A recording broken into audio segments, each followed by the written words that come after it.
আল্লাহর ওলি, আল্লাহর প্রিয় মাহবুব, তাদের কাছে গিয়ে আমরা ছেলে চাই। অনেকে অসুখ বিসুখ রোগ শুরু করে অনেক কিছু ভালোর জন্য আমরা তাদের কাছে ধন্যায় দেয়, যা আল্লাহর ওলি আমাকে এইটা দাও ওইটা দাও। আল্লাহ কোরআনে কারীমের মধ্যে বলছেন, বান্দা তুমি তো তাকে গোসল দিয়েছো, সে তো অসহায় মারা যাওয়ার পরে, তুমি তো তার জানাজাটা পড়েছো, তুমি তো নিজেই তার কবরে নামিয়েছো, সে তো নিজে কবরে যেতে অক্ষম ছিল, তুমি তার কাছ থেকে ছেলে চাও কি করে? আমি আল্লাহ কি দিতে অক্ষম? আমি আল্লাহ কি অযোগ্য? আমি আল্লাহ কি দুর্বল? আমার কাছে তুমি চাইতে পারলে না? আল্লাহ বললেন, ওয়াইজা সালাকা ইবাদি ইন্নী ফাইন্নী কারীম। বলুন না সুবহানাল্লাহ।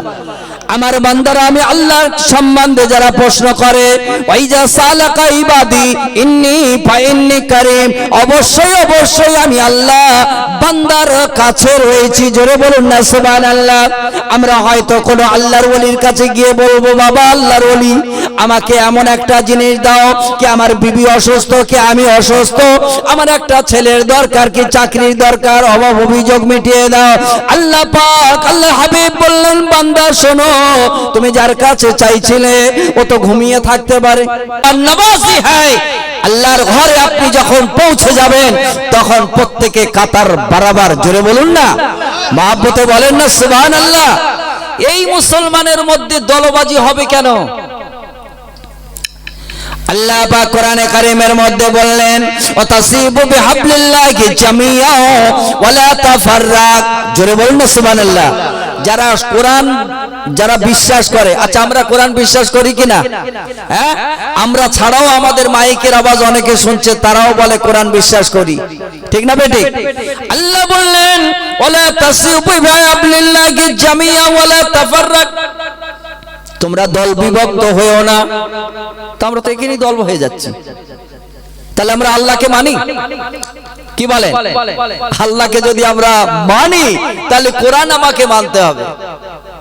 ভাইজান দুঃখিত হবেন না, আমরা অনেক সময় হাদিস বলি। হাদিস মানে কি? রাসূলের কথা। বলুন না সুবহানাল্লাহ। মহব্বতে বলুন না সুবহানাল্লাহ। রাসূলের কথা। কিছু মানুষ মানে তাদের অজ্ঞতায়, যেমন রাসূলুল্লাহ সাল্লাল্লাহু আলাইহি সাল্লামের কাছে যখন কোরআন নাযিল হচ্ছিল, কিছু মানুষ বলছিল মুহাম্মদ সাল্লাল্লাহু আলাইহি সাল্লামের উপরে শয়তান ভর করেছে। জোরে বলেন নাউজুবিল্লাহ। কাদিম জাহেলিয়াতের যুগে রাসূলুল্লাহকে বলা হতো যে মুহাম্মদ সাল্লাল্লাহু আলাইহি সাল্লামের উপরে শয়তান ভর করেছে, সে জাদুকর, এমন ভাষা বলে মানুষ তার দিকে আকর্ষণ হয়ে যায়। তো হাদিসকে অনেকে বলে মানুষের কথা, মানুষ লিখেছে মানুষের কথা। নাউজুবিল্লাহ, নাউজুবিল্লাহ। আল্লাহর কোরআনটা ভালো করে শোনেন। কোরআন আপনার বাড়িতে আছে, আমার বাড়িতেও আছে।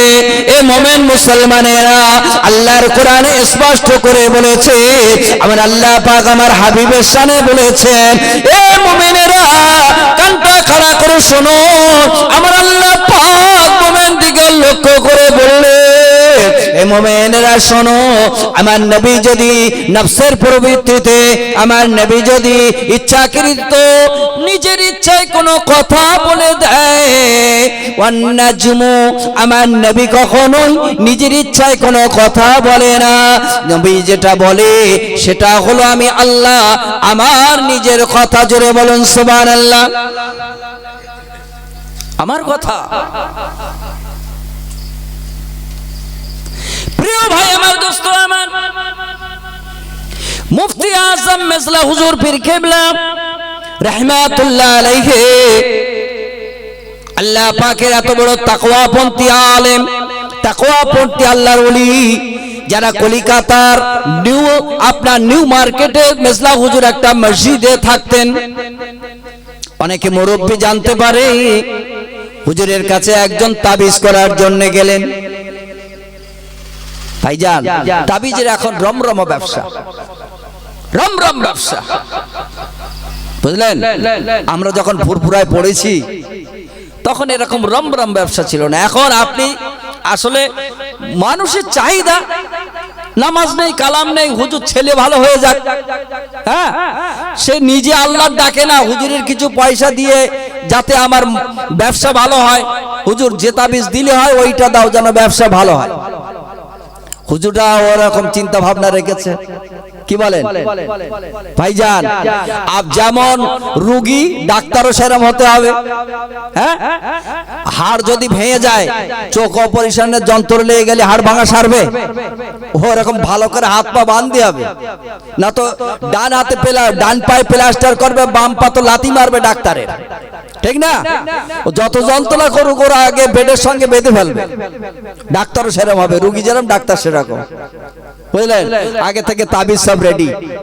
আল্লাহর ওলি মস্ত আপনার মেজলা হুজুর পীর কেবলার কাছে একজন মুরিদ বললেন, হুজুর বিশেষ প্রয়োজনে একটা তাবিজের প্রয়োজন। হুজুর বলল, বাবা একটা কলম চেয়ে নিয়ে এসো। মুহূর্তের মধ্যে দুতলা থেকে নিচে নামলো, একজন ব্যক্তির কাছে দেখলো পকেটে কলম আছে, বলে হুজুর কলমটা একটু দেন না বাবা। কলম চাওয়ার সাথে সাথে কলম দিল। মুফতি আজম মেজলা হুজুর কাছে নিয়ে যাওয়া হলো। হুজুর কলমটা ধরে বললেন, বাবা কলমটা কোথা থেকে আনলে? বলে নিচে একজন মুসল্লির পকেটে কলম ছিল, আমি চেয়ে আনলাম। বলে তাকে বলেছো যে আমি তাবিজ লিখবো? বলে যে তা বলা হয়নি। বলে তাহলে তো তাবিজে কাজ হবে না, যাও বলে নিয়ে এসো। বলুন না সুবহানাল্লাহ। কোন কাজে কলমটা চেয়ে নিয়ে যাচ্ছি? বুঝতে পেরেছেন কত তাকওয়াপন্থী মানুষ? আপনারা যে মজলিসে বসেছেন, দাদা হুজুর পীর কেবলা মুজাররিস জামান 550 বছর কওমের হেদায়েত করেছে। এই 50 বছরের মধ্যে একবার বাংলাদেশ যশোরে হুজুর কেবলা একজন সুদখোরের বাড়িতে খেয়েছিলেন। হুজুরের বিস্তারিত জীবনী পড়ে দেখবেন, আষাঢ়ে গল্প বলে যায়নি। সেই যুগে হুজুর কেবলা জানতে পারলেন যে সুদখোরের বাড়িতে খেয়েছি। আল্লাহ মুফতি আপনার মুজাররিস জামান আমিরে শরিয়া দাদা পীর আবু বকর সিদ্দিক রাহমাতুল্লাহ আলাইহি সফরে আছেন, তার কাছে এক্সট্রা পয়সাও ছিল না যে বাড়িওয়ালাকে পয়সা দিয়ে দেয়। এত বড় আল্লাহ পাকের তাকওয়াপন্থী আল্লাহর ওলি, তিনি বললেন, বাবা তোমার বাড়িতে যে খাদ্য খেয়েছি, আমার এই খাদ্য আমার জন্য খাওয়া ঠিক ছিল না, কিন্তু আমার সেই পয়সা নেই। মেজারমেন্ট করে দেখা গেল হয়তো 3 টাকার খাদ্য জোগাড় হয়েছে। হুজুরের কাছে এক্সট্রা জামা ছিল, ওই জামাটা বাড়িওয়ালাকে দিয়ে যে বাবা এটা তুমি রাখো, আমি যেটা পয়সা দিতে পারলাম না আমার পোশাকটা দিয়ে গেলাম। সেই লোক কোরিয়ারে করে আপনার ফুরফুরা জামা পাঠিয়েছে, হুজুরও টাকা পাঠিয়ে দিয়েছে। জোরে বলুন সুবহানাল্লাহ। শুধু পীর সেজে গেল, মাথায় পাকড়ি বেঁধে দিল, মাইক পেয়ে গেল, জলসা শুরু হয়ে গেল, আর ভালো হোক ভালো হোক বললাম কিন্তু ভালো কাজ করলাম না। কোরআনে কারিমে আল্লাহ বললেন, ওয়ালা তাশতারু বিআয়াতি সামানান কলিলা, আমার আয়াতকে সামান্য মূল্যে বিক্রি করো না। ওয়ালা তাশতারু বিআয়াতি সামানান কলিলা, আমার কোরআন আমার কথাকে তোমরা সামান্য মূল্যে বিক্রি করো না। ভাইজান, তারা ছিলেন আল্লাহর মাহবুব, আল্লাহ পাকের পেয়ারা। আর পেয়ারা বান্দাদের কথা আমাদের শোনা বা বলার প্রয়োজন কি? এবার আসেন, কোরআনে কারীমের মধ্যে 114টা সূরা, নামাজের জন্য যে সূরাটা লাগে এটা আমরা জানি। ওই সূরা, এই দেখেন অনেকে মাথা নাড়তেছে, জানি না সূরা ফাতিহা জানি না। আরে এটাই তো মেন জিনিস। এই সূরার নাম হলো সূরা ফাতিহা, এই সূরার নাম হলো সূরা উম্মুল কুরআন, এই সূরার নাম হলো সূরাতুল কানজ, এই সূরার নাম হলো সূরাতুল মাসানি, এই একই সূরার নাম হলো সূরাতুশ শিফা। জোরে বলুন না। আল্লাহ পাক কোরআনে কারীমের মধ্যে বললেন, বিসমিল্লাহির রহমানির রহিম, আলহামদুলিল্লাহি রাব্বিল আলামিন। জোরে বলুন। এখন আপনার ভাইজান আলেমের প্রয়োজনটা কি? কেন শেখার প্রয়োজন? আমরা 40 বছর বয়সে সূরা ফাতিহা পড়তে আপনি পারবেন, আপনি পারবেন না এমন কোনো কথা নয়, কিন্তু যদি পড়াটা সহি না হয়, শুধু কোরআন পড়লাম এটার জন্য কোরআন নেকি হবে না। কেন হবে না? আপনি ভালো করে একটা ভাষা আপনি বুঝে নেন। ভাইজান বাংলা ভাষা আমি আপনাকে কিছু বলি। বাংলা যেমন ফাউড়ে দে, জীবনে শুনেছেন? ফাউড়ে দে, এ ভাষাটা কি বলেন তো? এটা বাংলা। আমরা 24 পরগনার লোক কোন জিনিসকে যদি বলি ছুড়ে দে, এটা বোঝেন? ঠিক একই কথা মেদিনীপুরের লোক বলে ফাউড়ে দে। আমরা 24 পরগনার লোক বলি রাখাল, মেদিনীপুরের লোক বলে বাগাল, আমরা বলি ঝুড়ি, হুগলির লোক বলে ঝোড়া। আমরা বলি ভুঁড়ি, হুগলির লোক বলে উজুড়ি। আমরা বলি দা, আরেকজন বলে কাটারি। তাহলে ভাষা তফাতের জন্য মানে গন্ডগোল হয় কিনা? ইংলিশে একটা কথা আছে ডিয়ার, ডিয়ার মানে প্রিয়। ওই একই ডিয়ার বানানের উল্টো পাল্টা হয়ে গেলে হবে হরিণ। ঠিক তেমনি আরবিতে একটা কথা আছে যার নাম হচ্ছে কালবুন। এই কালবুন মানে কুকুর, কাফ লাম বে কালবুন। এই কালবুন মানে কুকুর। যারা আরবি জানে তারা বুঝতে পারবে আরবিতে কাফকে দুটো কাফ ব্যবহার করা হয়েছে, একটা নোক্তা দিয়ে একটা নোক্তা না দিয়ে। নোক্তা দিলে ওই কাপটার ওজন বেশি। এইটা উচ্চারণ হবে কালবুন মানে অন্তর। জোরে বলুন না সুবহানাল্লাহ। তাহলে একটা হলো অন্তর, আর একই জিনিসকে আপনি যদি হালকা করে পড়েন তখন হবে কালবুন মানে হচ্ছে কুকুর। আল্লাহ নবী বলেছেন হুজুরে কালবে নামাজ পড়তে হবে। এখন যদি মানে উল্টো পাল্টা হয়ে যায় কুকুর হাজি ডাকা হবে না? কথা বুঝতে পেরেছেন? হ্যাঁ কি না বলেন? এরকম একটা ব্যাপার।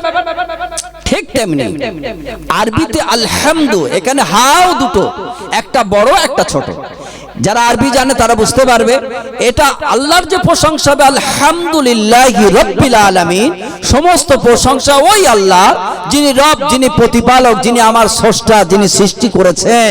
কিন্তু বড় হা উচ্চারণ না করে যদি ছোট হা উচ্চারণ হয় তখন এই ভাষাটা এর অর্থ হবে নাপাক কাপড়ের প্রশংসা। এখন বলেন আল্লাহর প্রশংসা করতে গিয়ে নাপাক কাপড়ের প্রশংসা প্রথমে করে নিলে পুরো নামাজটা সহি হবে তো? হ্যাঁ, পুরো নামাজ হয়ে যাবে বলে মনে হয়? তাহলে কিছু জানা বোঝারও ব্যাপার আছে না? হ্যাঁ, আমার আব্বা জানেরা, যুবকেরা, আমি কেন আপনাকে বললাম, কেন আপনার ওলিদের মাহফিলে, কেন আপনার আল্লাহর মাহবুব বান্দাদের মাহফিলে আসার প্রয়োজন? এই সূরার শেষের দিকে আপনি যান, এই সূরাটার শেষে আপনি যাবেন সিরাতাল্লাযিনা আনআমতা আলাইহিম গায়রিল মাগদুবি আলাইহিম ওয়ালাদ-দাল্লিন। জোরে বলুন আমিন। সিরাতাল্লাযিনা আনআমতা আলাইহিম, আল্লাহ যে পথ, সোজা পথ, সরল পথ, এই পথের ঠিকানা হবে জান্নাত। যে পথে আপনার প্রিয় বান্দারা চলে গিয়েছে ওই পথে আল্লাহ পাক আপনি আমাদের সকলকে আল্লাহ ওই পথের প্রতীক করুন। জোরে বলুন না সুবহানাল্লাহ। এটা হবে আমাদের মাকসুদ। দুনিয়ায় যত এসআর করে, এসআইআর করেন আর এনআরসি করেন আর যাই করুন, আমাদের মূল উদ্দেশ্য থাকবে জান্নাত। মূল উদ্দেশ্য থাকবে কি? জান্নাত। আল্লামা হযরত আশরাফ আলী থানভী রাহমাতুল্লাহ আলাইহি বলেছেন, আপ পরেশান কিউ হ্যায়, আপকি রব হ্যায়। জোরে বলুন না। মুসলমানের জন্য আল্লাহ ছাড়া আর কেউ আছে? সবাই জোরে বলেন, আপ পরেশান কিউ হ্যায়, আপকি রব হ্যায়। আমাদের যদি আল্লাহ থাকে তাহলে মুসলমানকে ভয় করার কোন জায়গায় প্রয়োজন আছে? মুসলমান মরলে লাখ টাকা, বাঁচলেও লাখ টাকা। হাতি মরলে লাখ নয়, হাতি বাঁচলে লাখ নয়, মুসলমান মরলে লাখ, বাঁচলে লাখ। জোরে বলুন সুবহানাল্লাহ। যারা মুসলমান হয়েছে, যারা প্রকৃত মুমিন হয়েছে, জান ভুটিয়ারি শরীফ, জান আপনার হাড়ওয়া, জান খাজা গরিবে নওয়াজ মেরে সঞ্চারের দরবারে একজন মানুষ মুসলমান মারা গিয়েছে, আজও হিন্দুস্তানের বাদশাহী করছে। জোরে বলুন না সুবহানাল্লাহ। আমার আল্লাহ পাক কোরআনে কারীমের মধ্যে বললেন, এ মুসলমানেরা শোনো, ইয়া আইয়ুহাল্লাযিনা আমানু, এ জগতের মুমিনেরা শোনো, আমার নবী তোমাদেরকে যেটা বলে, ও জারমা বাকিয়া মিনার রিবা, আল্লাহ পাক কোরআনে কারীমের মধ্যে বললেন, আমার নবী তোমাদেরকে যে বিষয়গুলো জানায়, আমার নবী তোমাদেরকে যে বিষয়গুলো বলে, খবরদার খবরদার তোমরা তার বাইরে তোমরা যাবে না। রাসূলের গাইড আমাদেরকে মানতে হবে, রাসূলের গাইড আমাদেরকে মানতে হবে। পৃথিবীর যেমনই মানুষ হোক, সে যদি আল্লাহ এবং আল্লাহর রাসূলের বাইরে চলে যায় তাহলে ওই ব্যক্তির জন্য আমাদের কোনো মহব্বত ভালোবাসা থাকবে না। মুমিন হিসেবে আমাদের কোনো রকমের আপনার আন্তরিকতা থাকবে না। কিছু কিছু জায়গায় রাজ আইন আছে। আমাদের হিন্দুস্তানে স্বাধীনতার সময় একটা ন্যাশনাল ফ্ল্যাগ টাঙানো হয় না ভাই? এটা রাজ আইন। আপনি যদি না টাঙান আপনাকে জেল দেওয়া হবে না। কিন্তু আমরা মুসলমান, আমরা অনেক সময় নেতাজির একটা ফুল ফটো রেখে আর তাড়াতাড়ি করে গলায় একটা মালা দিয়ে স্যালুট দিতে পারলে মনে করে এই ক্যামেরা হচ্ছে, দেখ আমি কিরকম মানে দেশপ্রেমিক। ভাইজান, আপনি কিন্তু মুহূর্তের মধ্যে শিরক করলেন। কারণ মুসলমানদের ছবি, প্রকাশ্য ছবি তোলা মুসলমানদের জন্য জায়েজ নেই। প্রয়োজন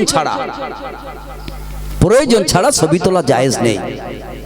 আল্লাহ নবী, আল্লাহর হাবিব বলেছেন কিয়ামতের ময়দানে আল্লাহ পাক যে সমস্ত ছবি আমরা রেখে যাব, সুন্দর করে একটা ফ্রেমে ছবি বাঁধিয়ে রেখে যাব, দুনিয়ায় যতদিন থাকলো, কিন্তু আমি মৃত্যুর আগ পর্যন্ত আমি আশা করেছি আমার ছবি থাক। এই ছবিটা থাকলো, কিছুদিন থাকলো, তারপরে হয়তো নষ্ট হলো, কিন্তু যখন কিয়ামতের ময়দানে হিসাব হবে আল্লাহ পাক ওই ছবিটাকে তুলবে, বলে বান্দা এই ছবিটা তোমার না, এটা তুমি তুলেছিলে না? বলে জি আল্লাহ আমার। বলে এই ছবিটা আজকের জীবন দাও। এই কাজ কি মানুষের? বলে জীবন দাও, জান্নাতে যাও। জীবন দেওয়া সম্ভব হবে না, আর জান্নাতও হবে না।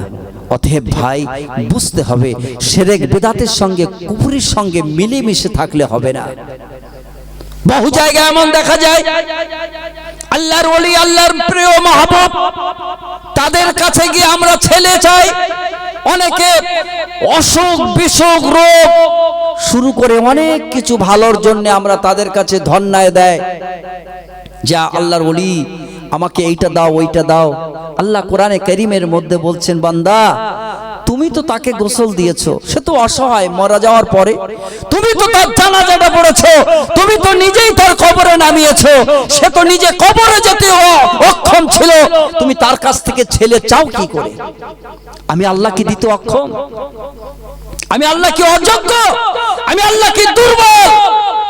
আমার কাছে তুমি চাইতে পারলে না? আল্লাহ বললেন ওয়াইজা সালাকা ইবাদি ইন্নী ফাইন্নী কারীব। বলুন না সুবহানাল্লাহ। আমার বান্দারা আমি আল্লাহর সম্বন্ধে যারা প্রশ্ন করে, ওয়াইজা সালাকা ইবাদি ইন্নী ফাইন্নী কারীব, অবশ্যই আমি আল্লাহ বান্দার কাছে রয়েছি। জোরে বলুন না সুবহানাল্লাহ। আমরা হয়তো কোনো আল্লাহর ওলির কাছে গিয়ে বলবো, বাবা আল্লাহর ওলি আমাকে এমন একটা জিনিস দাও, কি আমার বিবি অসুস্থ, কি আমি অসুস্থ, আমার একটা ছেলের দরকার, কি চাকরির দরকার, অভাব অভিযোগ মিটিয়ে দাও। আল্লাহ পাক, আল্লাহ হাবিব বললেন, বান্দা শোনো, তুমি যার কাছে চাইছিলে ও তো ঘুমিয়ে থাকতে পারে কিনা? আমি তো কবরের উপরে, সে তো কবরের নিচে। হ্যাঁ, তোমার তো চাওয়াটা বেকারও যেতে পারে। কিন্তু বান্দা শোনো, ওয়াইজা সালাকা ইবাদি ইন্নী ফাইন্নী কারীব, বান্দা আমি আল্লাহ কখনো ঘুমাই না, আমি আল্লাহ পাক তোমার সর্বদাই আছি। আল্লাহু লা ইলাহা ইল্লা হুয়াল হাইয়ুল কাইয়্যুম লা তাখুযুহু সিনাতুন ওয়ালা নাওম। আমি আল্লাহ, আমার তন্দ্রা আসে না, আমি আল্লাহ, আমার নিদ্রা আসে না রে বান্দা, আমি আল্লাহ সদা সর্বদাই আছি। আজরা আল্লাহ পাকের প্রিয় মাহবুব, আল্লাহ পাকের প্রিয় ওলি বান্দা যারা হয়ে যায়, আল্লাহ বললেন আমি আল্লাহকে যারা রাজি খুশি করতে পারে তাদের জন্য আমি আল্লাহ ঘোষণা দিয়েছি, ওয়ালা তাকুলু লিমা ইয়াকতালু বিসাবিলিল্লাহি আমওয়াত বাল আহইয়াউ ওয়ালাকিন লা তাশউরুন। তাদেরকে তোমরা মুর্দা বলো না, তারা জিন্দা জিন্দা জিন্দা, তাদেরকে আমি আল্লাহ পাক জিন্দা রেখে দেই। জোরে বলুন না সুবহানাল্লাহ।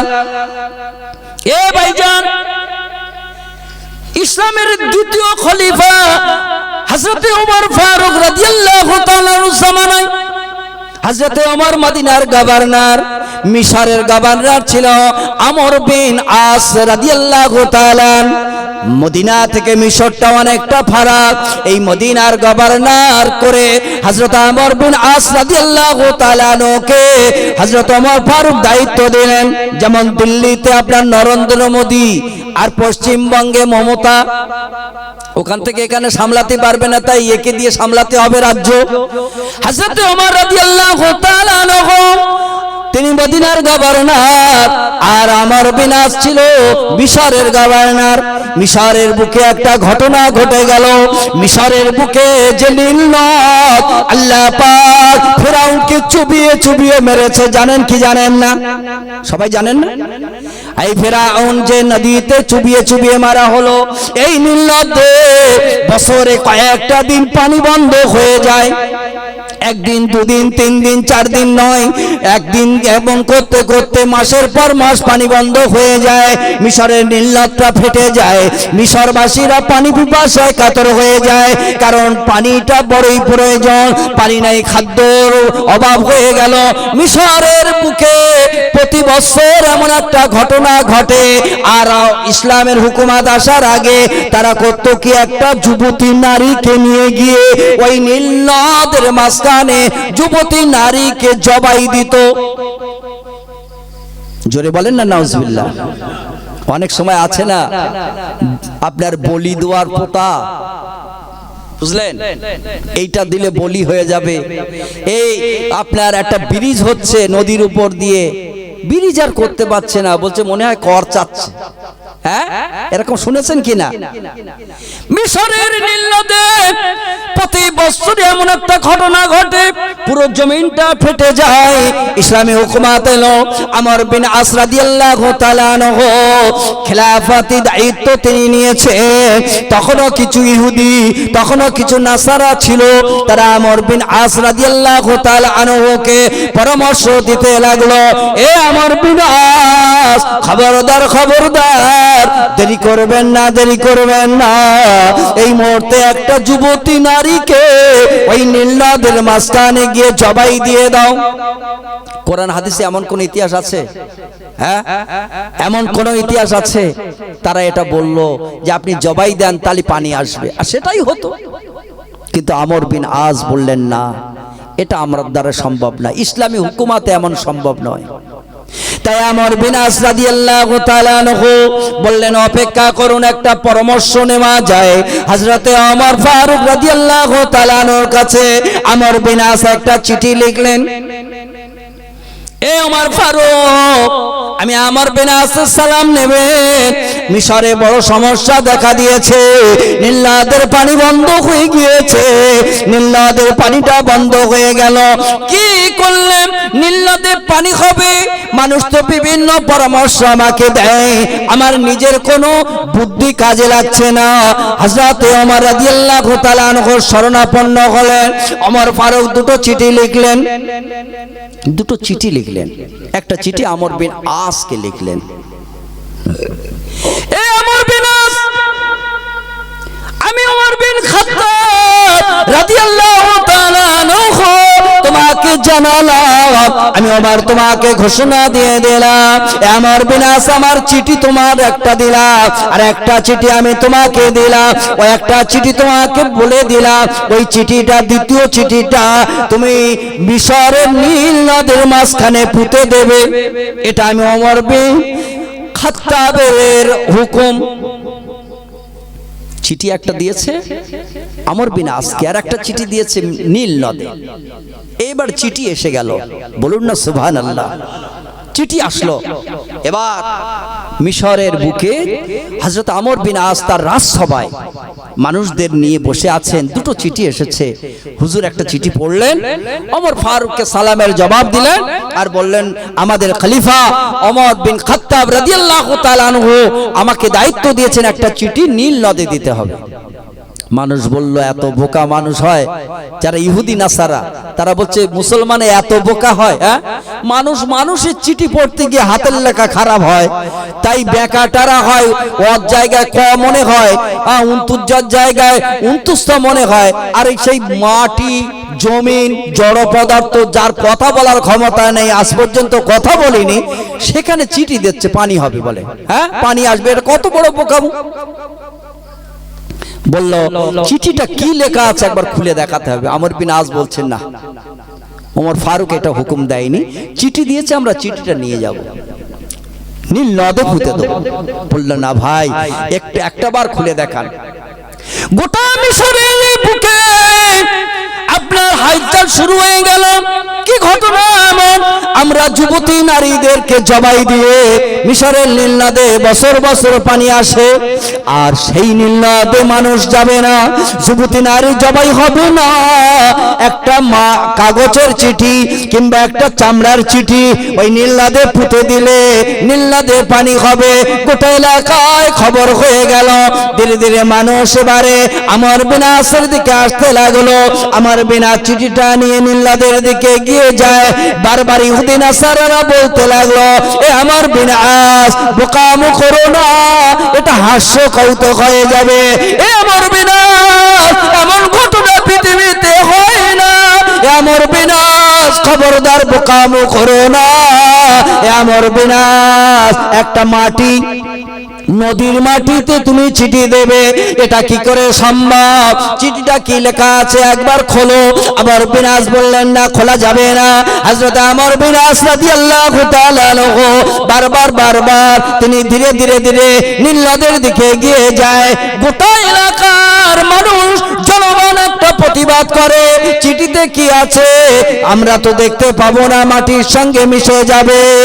ওমর বিন খাত্তাব মুসলমানদের নেতা, নবী যার শানে বলেছিলেন, ইয়া নবী বাদি, আমার পরে কোন নবী আসবে না, ইল্লা যদি কেউ হতো সেটা ওমর বিন খাত্তাব হতো। জোরে বলেন না সুবহানাল্লাহ।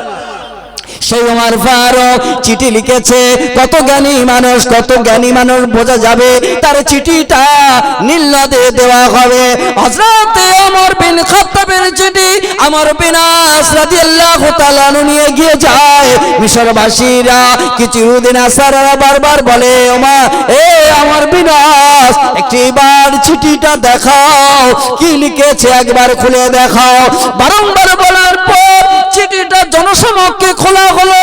কিছু নয়, ওমর বিন খাত্তাব নীল নদকে সালাম দিয়ে হযরত ওমর সম্বোধন করে বলছে, আসসালামু আলাইকুম ইয়া নীল নদ। জোরে বলুন না। মানুষ আরো তাজ্জব হয়ে যায়, একটা জড় পদার্থ মাটি যে জীবনে কথা বলে না। ওমর বিন খাত্তাব মাটিকে সালাম দেয় আর মাটিকে নির্দেশ দিচ্ছে, এ মাটি, আল্লাহর হুকুমে যদি তোর বুকে নদীর প্রবাহিত পানি বন্ধ হয়ে যায় তাহলে আমি ওমরের কিছু করার নেই। তবে খবরদার, তোর ওই পানি প্রবাহের জন্য যদি কোনো জিন, কোনো শয়তান, কোনো দেও, কোনো মানুষের যদি কারসাজি থাকে, আমি ওমর বিন খাত্তাব রাদিয়াল্লাহু তাআলা আনহু আমার চিঠি তোর বুকে রাখার সাথে সাথে এ মিশরের নীল নদ পানি যেন প্রবাহিত হয়ে যায়। জোরে বলুন নারায়ে তাকবীর, নারায়ে তাকবীর। এ যুবক জওয়ানেরা, হযরত আমর বিন আস রাদিয়াল্লাহু তাআলা আনহু চিঠিটা আবার মুড়ে ধীরে ধীরে ধীরে ধীরে নীল নদের দিকে যায়। ও ভাই, খাদ্যমন্ত্রী মাঝে মধ্যে দেখবেন মুরগির বার্ড ফ্লু হয়েছে, ও মুরগি যাদের পোল্ট্রি ফার্ম আছে মাটির তলায় পুঁতে দিতে হবে, তাই 35 টাকা সেল দেয়, মানুষ লাইন দিয়ে লাইন না। হ্যাঁ, সরকার একরকম বলে আর আমরা আর একরকম করি, ঠিক না বেটি? হ্যাঁ, আর কোথায় মাটি, তাকে বলছো তুই পানি বার করে দিবি। মানুষ আরো অবাক হয়ে যায়, তাজ্জব হয়ে যায়। হযরত ওমর বিন খাত্তাবের চিঠিটা যত্ন সহকারে নিয়ে হযরত ওমর বিন আস রাদিয়াল্লাহু তাআলা আনহু মিশরের নীল নদের মাঝখানে গিয়ে একজনকে দিয়ে অল্প একটু গাড্ডা করে নিল, গর্ত করে নিল। এই চিঠিটা ওমর বিন আস বিসমিল্লাহ বলে মাটিতে রেখে হাতটা দিয়ে মাটিটা যখন আপনার মুছে দেয়, চাপা দিয়ে দেয়, আল্লাহ পাকের কারিশমা মুহূর্তের মধ্যে নীল নদীর মাঝখানে যারা ছিল দেখা গেল আধ হাঁটু পর্যন্ত পানি এসে গিয়েছে। নারায়ে তাকবীর। পানি এসে গেল, গোটা মানুষ তাজ্জব হয়ে গেল, গোটা মানুষ অবাক হয়ে গেল। ওমর বিন আস, ওমর ফারুক রাদিয়াল্লাহু তাআলা আনহুকে আমরা একটা বোকা মানুষ মনে করেছিলাম, তার হুকুমটা তুমি মানছিলে, তুমিও খলিফা, সেও খলিফা, কিন্তু আমরা তাজ্জব হয়ে গেলাম। এই চিঠির এত কি কারিশমা, এই চিঠির পাওয়ারটা কি? চিঠি দেওয়ার সাথে সাথে মুহূর্তের মধ্যে নীল নদে পানি প্রবাহিত হয়ে গেল। হযরত ওমর বিন খাত্তাব রাদিয়াল্লাহু তাআলা আনহু বললেন, তোমার হযরত ওমর বিন আস পরবর্তী সময় ওমর ফারুক রাদিয়াল্লাহু তাআলা আনহুর কাছে খবর দিলেন, হুজুর আলহামদুলিল্লাহ মিশরের নীল নদে পানি এসে গিয়েছে। জোরে বলুন না সুবহানাল্লাহ। আল্লাহুম্মা সাল্লি আলা ওয়ালা আলি সাইয়্যিদিনা। আরো প্রাণ ভরে বলেন আল্লাহুম্মা সাল্লি আলা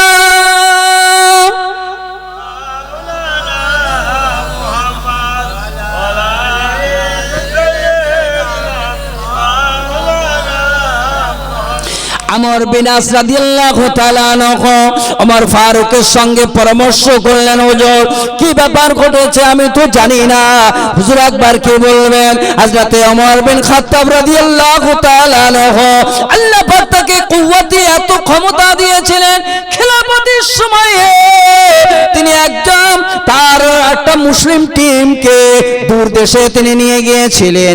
ওই মুসলিম টিমকে ইসলামের খেদমতের জন্য পাঠিয়েছিলেন। ইসলামের খেদমতে যখন পাঠালেন, তার একটা নেতা ছিল, তার নাম সারা রাদিয়াল্লাহু তাআলা আনহু। জুমার নামাজে মুসলমানরা নামাজের অত প্রস্তুতি নেবে, এমন সময় নামাজ পড়লে মুসলমান কল্লা কেটে যাবে, মুসলমান অন্যদিকে তাকাবে না। এটা খবরটা কাফেররা জানে, ইহুদি নাসারারা জানে। তাই মুসলমানদের মারার জন্য পাহাড়ের অপর দিক থেকে উঠে মুসলমানদের তাক ছিল ওমর বিন খাত্তাব